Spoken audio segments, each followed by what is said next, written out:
वंदे मातरम. मित्रांनो हे मला व माझ्या परिवाराला आज फायनान्सवाल्यांनी भर पावसाळ्यात बाहेर काढलेलं आहे.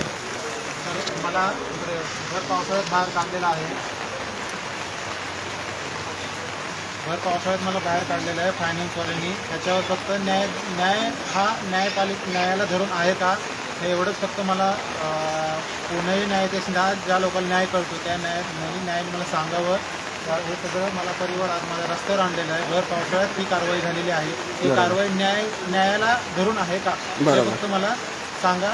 एवढीच फक्त माझी अपेक्षा आहे व कळकळीची विनंती आहे न्यायपालिकेला की हा न्याय झाला आहे तो एक हा न्याय का अन्याय हे फक्त मला निदर्शनास आणून दाखवा. तुम्हाला न्याय भेटेल असं वाटतंय का? मला तर आताची परिस्थिती पाहता मला न्याय भेटणार नाही हे मला अजून सुद्धा. कारण हे टोटली हायकोर्टाने ऑर्डर सांगून एकतर्फी ऑर्डर पारित करून हे बघा हे फक्त त्यांना पडत्या पावसात घराच्या बाहेर काढलेलं आहे आणि कुठेही हे पैसे भरायला तयार असताना सुद्धा हे पोलीस प्रशासनाने एक वैराची भावना धरून या गोष्टी केलेल्या आहेत.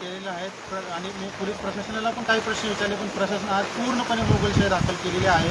मला मोगलशाहीचा पूर्णपणे आज इथं अनुभव आलेला आहे. हे फक्त मला न्यायपालिकेने किंवा कोणी न्यायाधीश असेल जज असेल वकील असेल कोण जो न्याय मानतो जो न्याय करतो त्यांनी फक्त हा न्याय आहे का अन्याय आहे एवढं फक्त मला या न्यायाधीशाला एवढीच विनंती आहे की न्यायाधीश साहेबांनी 10-15 वर्षापासून जे भामटे बाहेर गेले देशात कर्ज बुडवून नीरव मोदी विजय मल्ल्या अजून तो राहुल चोक्सी वगैरे भली मोठी लिंक आहे सगळी लिस्ट आहे ना. तर ते न्यायाधीशाचे काय कोणी नसतील छुपे नातेवाईक नाही का तर त्यांनी त्यांच्यावर पण कारवाई करावी. त्यांना आधी घेऊन यावं आणि नंतर गोरगरिबाच्या घरावर असं हे भर पावसात गोरगरिबांना बाहेर काढावं. हे आता ते माणूस हमाल हे माणूस हातावर पोट याच्या धंद्याचं फार वाट लावली त्या ऑनलाईन वस्तू आणि सेवा विक्रीमुळे. ती बाई गृहिणी लेकरं बाळ कुठे त्यांचा आता तपास नाही. हे जर भारताचं जर असं जर सूत्रसंचालन चालू असेल तर याला देशाची प्रगती म्हणायचं का अधोगती. एका माणसाला घराबाहेर काढायसाठी 50 ते 60 पोलीस तहसीलदार बँकेवाले सगळे लोक आले. मग नीरव मोदी आणि ते विजय मल्ल्या वगैरे जी यादी त्यांना सुखरूपपणे विमानतळावर रात्रीतून बाहेर पोहोचून देण्यासाठी हीच व्यवस्था होती ना. तर हे व्यवस्था परिवर्तन करण्यासाठी लोकांनी जागृत व्हावं. 2-3 वर्षापूर्वी सुप्रीम कोर्टाचा न्यायाधीश यशवंत वर्मा याच्या घरी 500च्या जळालेल्या नोटा सापडल्या. 8 पोते जळालेल्या सापडल्या. जे चांगल्या होत्या त्या कुठं गायब झाल्या तर तुला समजून घ्या. पण पंचनाम्यात 8 पोते आल्या. असे जर न्यायाधीश तिथं असतील तर हे न्यायाधीश कशा पद्धतीने न्याय करत असतील आणि कशा ऑर्डर काढत असतील. तर आमची मागणी आहे याची ज्यांनी ऑर्डर काढली त्याची नार्को टेस्ट घ्या. कारण हा सुद्धा यशवंत वर्मासारखा छुपा रुस्तुम असू शकतो जो मोठमोठ्याला सोडून देतो आणि गोरगरिबाचे 1-1 गुंठ्यातले घरं जे आहेत त्यांना बाहेर काढतोय. त्याला कुठल्याही निसर्ग न्यायाचे तत्त्व पालन करत नाही आहे. कुठल्याही मौलिक अधिकाराचं पालन करत नाही आहे. जो मौलिक अधिकार आहे मूळ अनुच्छेद 21 संवैधानिक त्या सगळा पायदळी तोडून ही कारवाई केलेली आहे.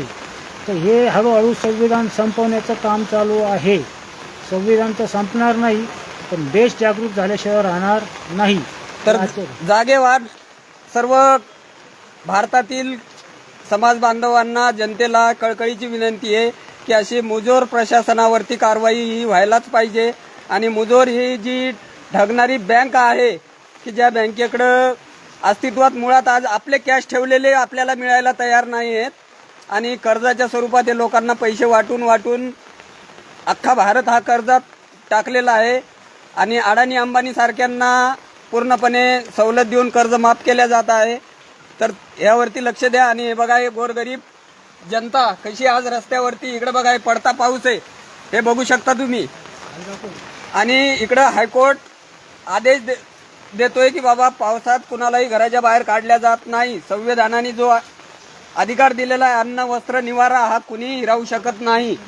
तर यांच्यावरती कारवाई झाली पाहिजे आणि ज्या पोलीस प्रशासनाने जबरदस्तीने कारवाई केली त्यांच्यावरती कठोरात कठोर कारवाई झाली पाहिजे. आणि ही कारवाई काढताना न्यायमूर्तींनी यशवंत वर्मा सारखं काही झुंगडभांगड केलंय का ते पण कळणं गरजेचं आहे. कारण गोरगरिबासाठी ही ट्रीटमेंट आणि मोठ्या मोठ्या गडगण लोकांसाठी 10,000 लाख करोडची कर्जमाफी, 5 लाख हजारची करोडची कर्जमाफी, हे काही सांगडगुंता चाललेलं आहे. सेक्शन 14 नुसता म्हणायला समसमान आहे सगळ्यांसाठी, वास्तविक समसमान राहिलेला नाही. त्याचं हे जिवंत उदाहरण आहे.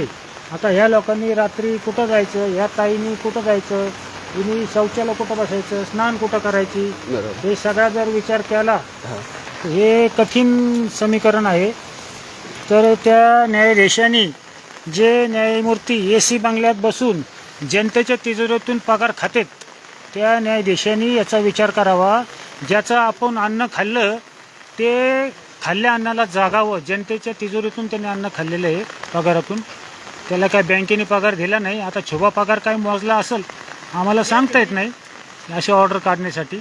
आणि जर काढायची तर विजय मल्ल्या, नीरव मोदी वगैरे वगैरे जेवढे आजपर्यंतचे जे कर्ज बुडून गेलेले आहेत सगळ्यांच्या प्रॉपर्टी जप्त करा, सगळ्यांना आत घाला आणि मगच आम्ही समजू सेक्शन 14 सगळ्यांना साठी समसमान आहे. जय हिंद, भारत की हुंकार है, जनता ही सरकार है, जो जुलूम के टक्कर में संघर्ष हमारा नारा है.